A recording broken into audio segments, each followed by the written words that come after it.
ఇంతకు ముందు వదిలినట్టు మంచిగా అనిపిస్తుందా నీకు? వదులుతుంటే ఎనర్జీ ఉందా నీకు అసలు? చాలా ఉందా కొంచెం ఉందా ఎనర్జీ? బానే ఉంది. గట్టి వదులుతున్నావు. నీ వీడియో చూసిన ఇప్పటిదాకా మంచి మంచి యాక్టింగ్ చేస్తున్నావు చిన్నప్పటి నుండి నువ్వు కదా. మంచి యాక్టింగ్ చేస్తుంది కదా చిరస్య. పోనీ యాక్టింగ్ ఏం చేస్తలేవులే. యాక్టింగ్ అంటే కోపం వస్తున్నట్టుంది కదా. అదే అర్థమైంది. యాక్టింగ్ అంటే కోపం వస్తుంది. నువ్వు చేసేదేమో యాక్టింగ్. ఏమన్నా యాక్టింగ్ ఏమంటారు?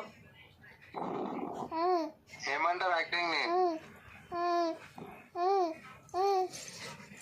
సరే సరే.